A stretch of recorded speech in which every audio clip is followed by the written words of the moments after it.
नमस्कार, आप सभी का आपके अपने इस YouTube चैनल पर मैं स्वागत करता हूं।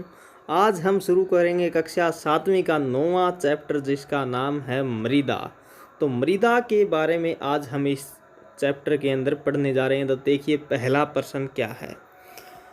प्रश्न नंबर 1, सेल कणों के अतिरिक्त मृदा में होते हैं। तो इसका सही उत्तर आएगा ग का।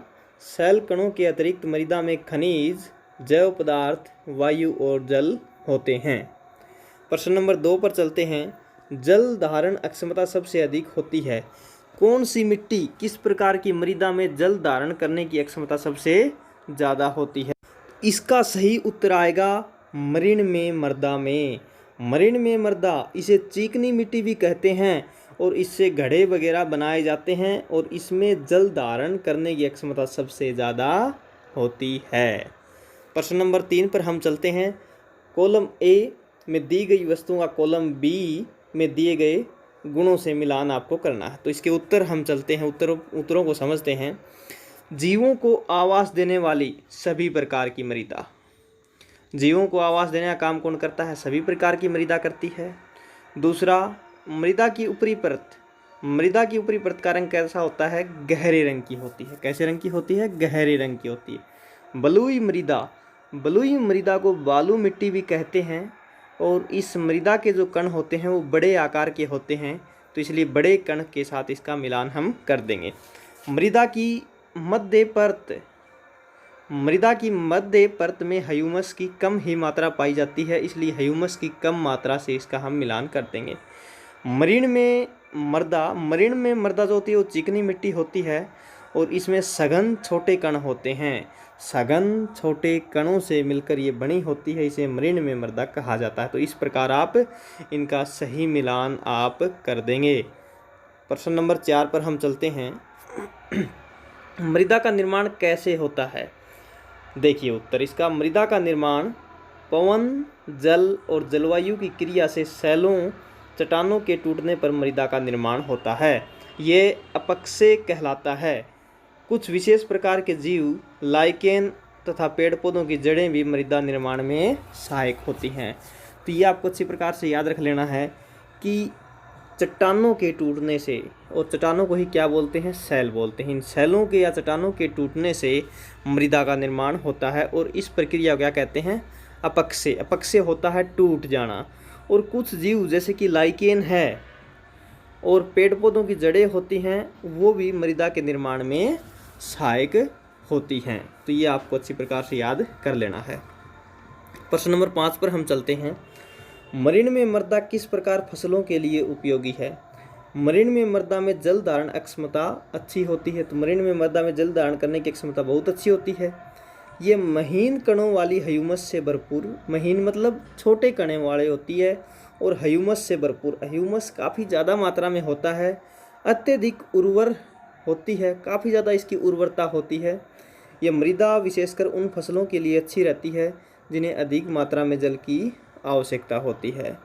तो मृण में मृदा किस प्रकार की फसलों के लिए उपयोगी है? जिन्हें ज़्यादा जल की आवश्यकता होती है, उन फसलों के लिए यह मृदा काफ़ी अच्छी होती है। जैसे धान है, धान चावल की जो बुआई होती है, धान की जो बुआई होती है वो मृण में मृदा में होती है, क्योंकि ये पानी को जल धारण करने की क्षमता इसकी बहुत अच्छी होती है। ह्यूमस काफ़ी अच्छा होता है, इसकी उर्वरता काफ़ी अच्छी होती है। तो इसलिए जिन फसलों को जल की आवश्यकता अधिक होती है उनके लिए बहुत उपयोगी मृदा होती है। प्रश्न नंबर 7 पर हम चलते हैं। मृण में मृदा और बलुई मृदा के बीच अंतर बताइए। मृण में मृदा और बलुई मृदा में आपको अंतर बताना है। तो देखिए, मृण में मृदा के कणों का आमाप छोटा होता है, इसके कणों का आकार बिल्कुल ही छोटा होता है। बलुई मृदा के कणों का आकार बड़ा होता है और इस बलुई मृदा के कणों का जो आमाप होता है, आकार होता है, वो बड़ा होता है। मृण में मृदा के कण परस्पर जुड़े होते हैं। मृण में मृदा जो होती है ना, चिकनी मिट्टी, इसके कण आपस में जुड़े हुए होते हैं। बलुई मृदा के कण परस्पर जुड़े नहीं रहते, इसके कण बलुई मृदा के जुड़े नहीं रहते हैं।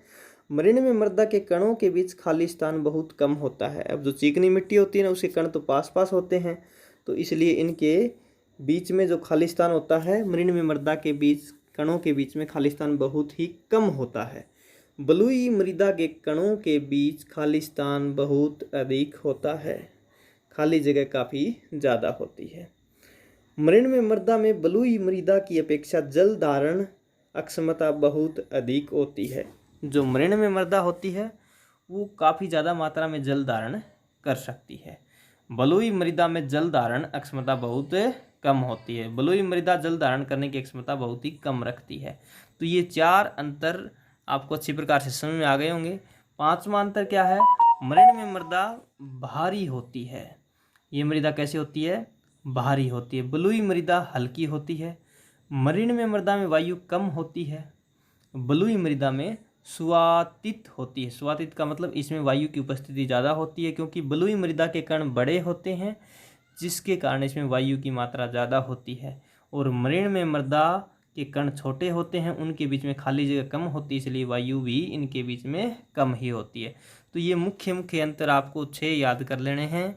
मृण में मृदा के कणों का अंतर, उनके बीच में खालिस्तान का अंतर, जल धारण करने का अंतर, कौन सी भारी होती है, इस प्रकार वायु किस में ज़्यादा होती है, इस प्रकार ये अंतर आपको अच्छी प्रकार से कर लेने हैं।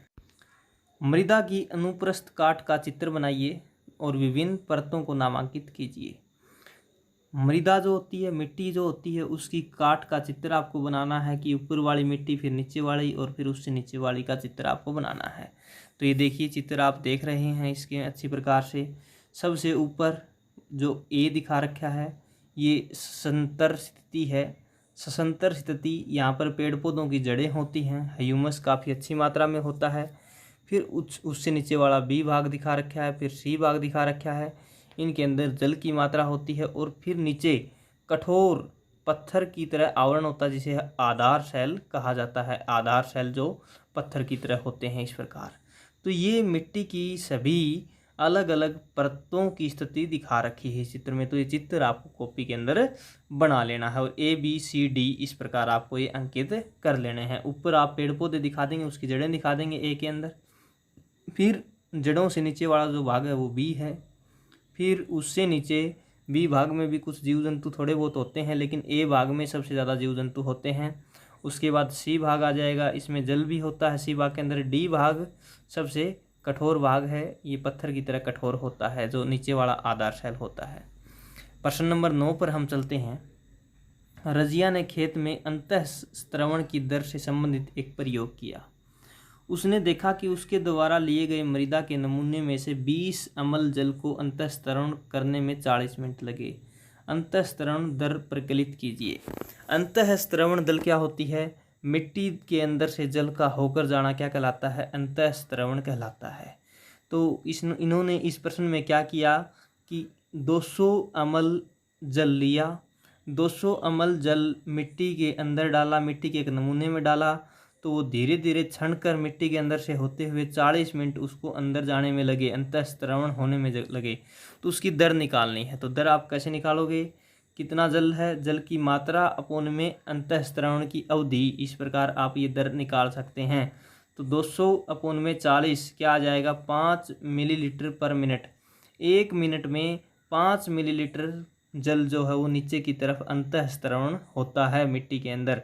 तो इस प्रकार दर निकालने के लिए आपको ये फॉर्मूला याद करना है। इस फॉर्मूले में जल की मात्रा जो दी हुई है 200 ml ऊपर प्रयोग कर लेनी है, और अपोन में नीचे उसके कितने मिनट का टाइम लगा? 40 मिनट। तो 40 से आपको डिवाइड कर देना है।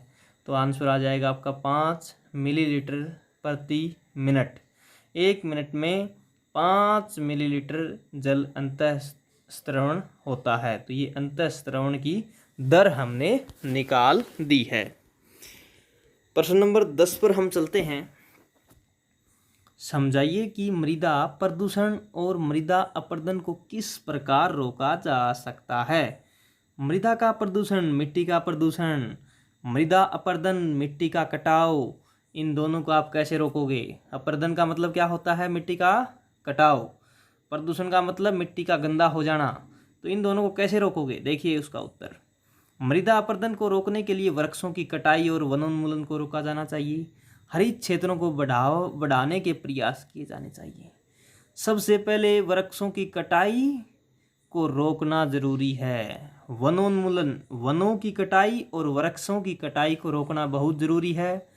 हरित क्षेत्रों को बढ़ाना बहुत ज़रूरी है। मृदा प्रदूषण को रोकने के लिए पॉलीथीन की थैलियों और प्लास्टिक की वस्तुओं के उपयोग पर प्रतिबंध लगाना चाहिए। जो प्लास्टिक की थैलियां हैं ये बंद कर देनी चाहिए, पॉलीथीन की थैलियां हैं ये बंद कर देनी चाहिए, प्लास्टिक की वस्तुएं भी बंद कर देनी चाहिए, जिससे मृदा के प्रदूषण को हम रोक सकते हैं। उन अपशिष्ट पदार्थों रसायनों को जो मृदा प्रदूषित करते हैं उन्हें मृदा में निर्मुक्त करने से पहले उपचारित किया जाना चाहिए। जो अपशिष्ट पदार्थ हम मिट्टी में छोड़ते हैं और वो मिट्टी को प्रदूषित करते हैं तो उनको निर्मुक्त, मिट्टी में छोड़ने से पहले, निर्मुक्त करने से पहले उनका उपचार किया जाना चाहिए, उनको ठीक करना चाहिए ताकि वो मिट्टी को प्रदूषित ना करें। पीड़कनाशियों का उपयोग कम से कम किया जाना चाहिए। अब खेतों के अंदर क्या करते हैं किसान, कीटों को मारने के लिए पीड़कनाशियों का प्रयोग करते हैं। तो पीड़कनाशी का प्रयोग मिट्टी को क्या कर देगा, प्रदूषित कर देगा। तो इन सारी बातों का आपको ध्यान रखना है कि मिट्टी के कटाव, मृदा अपरदन को रोकने के लिए आपको ज़्यादा से ज़्यादा पेड़ पौधे लगाने चाहिए, हरा भरा क्षेत्र बनाना चाहिए। ज़्यादा पेड़ पौधे होंगे तो मिट्टी को जकड़ कर रखेंगे और मिट्टी का कटाव नहीं होगा। मृदा प्रदूषण को रोकने के लिए आपको प्लास्टिक की थैलियाँ, पॉलीथीन की थैलियाँ, प्लास्टिक की वस्तुओं को बैन कर देना चाहिए, बंद कर देना चाहिए। पीड़कनाशी जो रसायन हैं उनका प्रयोग भी बंद कर देना चाहिए। तो इन सभी को बंद करके हम मृदा प्रदूषण और मृदा अपरदन से बचा जा सकता है।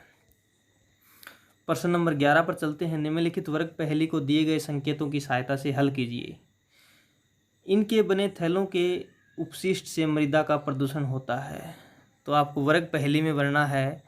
वर्ग पहेली में आपने क्या भर दिया, पॉलीथीन। तो पॉलीथीन से बनी जो थैलियाँ होती हैं, इनसे जो बनी थैलियाँ होती हैं उससे मृदा का क्या होता है, प्रदूषण होता है। इस प्रकार आपको भर देना है। दूसरा क्या है, इस प्रकार की मृदा में सूक्ष्म कणों का अनुपात अपेक्षाकृत अधिक होता है। तो दूसरे में आपने क्या भर दिया, मृत्तिका। जो मृत्तिका होती है, जो मृत्तिका मृदा होती है उसमें सूक्ष्म कणों का आकार जो होता है, सूक्ष्म तथा बड़े कणों अनुपात अपेक्षाकृत अधिक होता है। सूक्ष्म कणों का अनुपात अपेक्षाकृत अधिक होता है किसमें, मृत में। ये आपको क्या कर देना है इसके अंदर, मृत्तिका। क्या कर देना है, मृत्तिका। उसके बाद तीसरा 4 का देखिए, इस प्रकार की मृदा में सूक्ष्म और बड़े कणों की मात्रा लगभग समान होती है। बताओ किस प्रकार की मृदा में सूक्ष्म और बड़े कणों की मात्रा लगभग समान होती है। तो 4 वाले में आ जाएगा दुम्मट। दुम्मट जो मृदा होती है इसमें छोटे कण भी होते हैं और बड़े कण भी होते हैं, दोनों के कणों की मात्रा लगभग समान होती है दुम्मट में। ठीक है, तो ये आपको याद रख लेना है। मृदा 3 प्रकार की होती है जो अभी हमने ऊपर पढ़ी, एक तो बलुई मृदा, एक मृण्मय मृदा और तीसरी दुम्मट। मृण्मय मृदा, बलुई मृदा और दुम्मट। तो मृण्मय मृदा जो होती है, मृण्मय को हम चिकनी मिट्टी भी बोलते हैं और इसके कणों का आकार सबसे छोटा होता है। दूसरी होती है दुम्मट। दुम्मट जो मृदा होती है इसके कणों का आकार बीच का होता है, ना तो छोटा होता है ना ही बड़ा। बलुई मृदा के कणों का आकार बहुत बड़ा होता है और दुम्मट मिट्टी जो होती है, दुम्मट मृदा होती है, इसके कणों का आकार इन दोनों की मृदा के बीच का होता है। मृदा परिच्छेदिका की परत, इसमें 5 वाले में आपको क्या बनना है, आधार सेल। जो ऊपर होता है आधार सेल एक परत होती है, आधार सेल काफ़ी कठोर परत होती है, उसे मृदा परिच्छेदिका की परत कहा जाता है। 7 वाले में वनस्पति न होने पर यह मृदा को उड़ा ले जाती है। अगर वनस्पति नहीं होगी तो मृदा को उड़ा ले जा सकती है। 7 वाले में क्या आ जाएगा, पवन। कौन उड़ा ले जा सकता है, पवन उड़ा ले जा सकता है। 8 के में देखिए, इस प्रकार की मृदा सुवातित एवं शुष्क होती है। सुवातित जिसमें हवा की मात्रा ज़्यादा होती हो। तो 8 वाले में आप क्या कर देंगे, बलुई मृदा। बलुई जो मृदा होती है इसमें हवा की मात्रा ज़्यादा होती है इसलिए सुवातित बोलते हैं। और शुष्क सूखी होती है, कणों का आकार बड़ा होता है इसलिए पानी कम धारण करती है, इसलिए शुष्क होती है। बलुई आप इसमें कर देंगे। किसी मृदा द्वारा पानी को रोकने की अक्षमता, पानी को रोकने की अक्षमता को क्या कहेंगे, अवशोषण। जो मिट्टी पानी रोकती है उसे क्या कहा जाता है, अवशोषण कहा जाता है। अब ऊपर से नीचे आपको इस वर्ग पहले में बनने हैं। भूमि की ऊपरी परत जो पौधों को आधार प्रदान करती है उसे क्या कहा जाता है? तो दूसरे के अंदर देखिए आपको क्या बनना है। दूसरे में आपने भूमि की ऊपरी परत जो पौधों को आधार प्रदान करती है ऊपर से नीचे आपको इसमें भर देना है। तो इस दूसरे में आ जाएगा मृदा, यहाँ पर आपको दा कर देना है। तो मृदा जो होती है ये भूमि की ऊपरी परत होती है जो पौधों को आधार प्रदान करती है। तीसरा देखिए, पवन और प्रवाही जल के कारण मृदा पर प्रभाव। पवन और जो जल बहता है उसके कारण मृदा का अपर्दन हो जाता है। तो तीसरे में आप क्या कर देंगे? अपर्दन। अपर्दन को क्या कहते हैं? मिट्टी का कटाव होना ही अपर्दन कहलाता है। मृदा में जल के अवशोषण की प्रक्रिया। मृदा में जल के अवशोषण की प्रक्रिया अंतःस्त्रावण कहलाती है। क्या कहलाती है? अंतःस्त्रावण कहलाती है। तो ये आपको याद रख लेना है। अंतःस्त्रावण 6 वाले में आ जाएगा अंतःस्त्रावण। तो इस प्रकार आपके इस पाठ के अभ्यास के सभी प्रश्न उत्तर पूरे हो चुके हैं। कुछ अन्य प्रश्न देखिए, नीचे दी गई सारणी को पूरा कीजिए। बगीचे की मृदा देखिए, इसमें बड़े ध्यान हम ऐसे प्रश्न पढ़ेंगे जो हमें काफ़ी ज़्यादा जानकारी देंगे। बगीचे की मृदा, बगीचे में घास, फलों वाले पौधे, फूलों वाले पौधे बोए जाते हैं। जंतु किस प्रकार के होते हैं? चींटी, कीट वाले, पतंगे, मधुमक्खी, चींटी, इस प्रकार के पौधे होते हैं। और ह्यूमस अधिक होती है, अधिक मात्रा में होने के कारण काले रंग की मृदा होती है बगीचे वाली। सड़क किनारे की मृदा, सड़क किनारे तो घास और पेड़ ज़्यादा होते हैं, चींटी और कीट ज़्यादा होते हैं। काली, लाल तथा भूरे रंग की मृदा होती है, काले और लाल की ज़्यादा मृदा होती है। मृदा जो सड़क किनारे की जो मृदा होती है वहाँ पर झाड़ियाँ भी होती हैं, घास पेड़ भी होते हैं, मधुमक्खी, चूहे भी होते हैं। तो वहाँ पर काले, लाल और भूरे रंग की मृदा होती है। तो ये इस प्रकार आपको अच्छी प्रकार से याद कर लेना है। ऐसे स्थान की मृदा जहाँ निर्माण कार्य हो रहा हो, वहाँ पर निर्माण कार्य होता है, वहाँ पर कंकड़ वगैरह पाए जाते हैं। तो वहाँ पर जो निर्माण कार्य होता है वहाँ की जो मृदा होती है वो जनरली भूरे रंग की ही पाई जाती है। प्रश्न नंबर 2 पर चलते हैं। क्या खेत की मिट्टी का उपयोग खिलौनों को बनाने में किया जा सकता है? नहीं किया जा सकता, क्योंकि खेत की मिट्टी के कणों में या तो बालू कण अधिक होते हैं या चिकनी मृदा के कण, या दोनों बराबर मात्रा में होते हैं। लेकिन खिलौने बनाने के लिए एकदम चिकनी मिट्टी की आवश्यकता होती है। खिलौने बिना चिकनी मिट्टी के नहीं बन सकते, एकदम चिकनी मिट्टी होनी चाहिए। तो खेत वाली मिट्टी से खिलौने नहीं बनाए जा सकते। पहेली जानना चाहती है कि सड़क के किनारे और बगीचे से एकत्रित किए गए नमूनों में उसे प्लास्टिक की वस्तुओं और पॉलीथीन की थैलियों में कुछ टुकड़े क्यों मिले थे? क्योंकि दोनों ही जगहों पर लोग अधिक मात्रा में आते हैं तथा यहाँ पर पॉलीथीन और प्लास्टिक की वस्तुएं डालते हैं, जिससे वे यहाँ की मृदा में मिल जाते हैं। तो पहेली को प्लास्टिक की वस्तुएं और पॉलीथीन की थैलियाँ इसलिए मिली क्योंकि लोग वहाँ पर फेंक जाते हैं और वो मिट्टी में मिल जाते हैं। मटका और सुराही बनाने के लिए किस प्रकार की मृदा? चिकनी मिट्टी। मटका बनाने के लिए सुराही जो होती है वो भी एक प्रकार का मटका ही होता है जो पानी डालने के लिए बनाया जाता है। चिकनी मिट्टी का प्रयोग किया जाता है इन्हें बनाने के लिए। घर के फर्श, कच्ची सड़क दोनों पर उपस्थित 2 वर्गों में अंतःस्त्रावण दर में अंतर होता है। घर के फर्श तथा कच्ची सड़क दोनों पर उपस्थित 2 वर्गों में अंतःस्त्रावण दर में अंतर होता है। ऐसा क्यों? इसका उत्तर देखिए। फर्श सीमेंट से बना होता है जिससे पानी का रिसाव नहीं हो पाता, जबकि कच्ची सड़कें रेत की बनी होती हैं जो पानी को बहुत जल्दी सोख लेती हैं। यही कारण है कि दोनों वर्गों में अंतःस्त्रावण की दर में अंतर होता है। घर के फर्श में तो पानी सोखा ही नहीं जा सकता है, लेकिन जो कच्ची सड़क होती है वहाँ पर तो पानी सोखा जा सकता है। इसलिए दोनों ही वर्गों में जो अंतःस्त्रावण दर है, पानी को सोखने की दर है, उनमें अंतर होता है। किस प्रकार की मृदा में अंतःस्त्रावण दर सबसे अधिक है? बालू मृदा में। किस प्रकार की मृदा में? बालू मृदा में। जो बालू मृदा होती है, बालू मिट्टी होती है, बलुई मिट्टी होती है, वो जल्दी से उसके अंदर से पानी निकल जाता है, इसलिए अंतःस्त्रावण की दर उसमें सबसे ज़्यादा अधिक होती है। किस प्रकार की मृदा में अंतःस्त्रावण दर सबसे कम होती है? चिकनी मिट्टी में। चिकनी मिट्टी के कणों का आकार छोटा होता है, बीच में जगह नहीं होती, इसलिए पानी नहीं जा पाता, इसलिए अंतःस्त्रावण की दर सबसे कम होती है। बुजो ने अपने पड़ोसी से सुना कि वर्षा के 8-10 दिन बाद तालाब और कुएं में जल स्तर बढ़ जाता है। किस कारण की मृदा में जल सबसे कम समय में और अधिक मात्रा में अंतःस्रावित होकर कुएं तक पहुंचेगा? बालू मिट्टी में। बालू मिट्टी से होते हुए जल सबसे जल्दी पहुंचता है, अंतःस्त्रावण सबसे ज़्यादा होता है, इसलिए जल अंतःस्रावित बालू मिट्टी से होकर कुओं में जल्दी चला जाता है। किस प्रकार की मृदा सबसे अधिक मात्रा में जल धारण करती है और किस प्रकार की मृदा सबसे कम?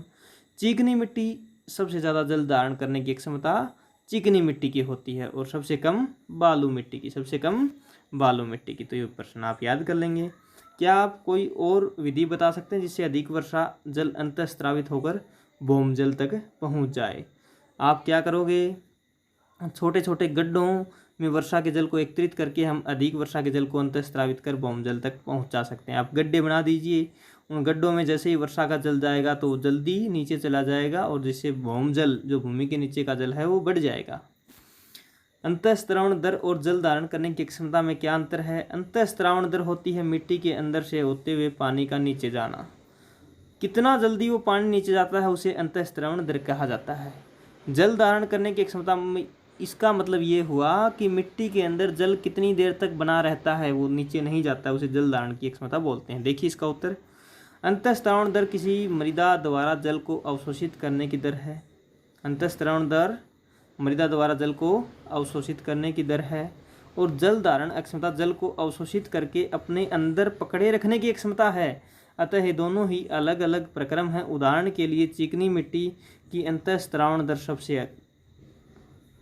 सबसे कम होती है और जल धारण क्षमता सबसे अधिक होती है। चिकनी मिट्टी जो होती है वो जल अंतःस्रावण, उसके अंदर से जल निकल नहीं पाता है, लेकिन वो जल धारण करके काफ़ी समय तक रख सकती है, इसलिए चिकनी मिट्टी में जल धारण करने की क्षमता ज़्यादा होती है, अंतःस्रावण दर सबसे कम होती है। तो इस प्रकार आप इसको याद कर सकते हैं। आपका ये लेसन पूरा हुआ। सभी प्रश्न उत्तर आप अच्छी प्रकार से याद कर लेंगे। Thank you class.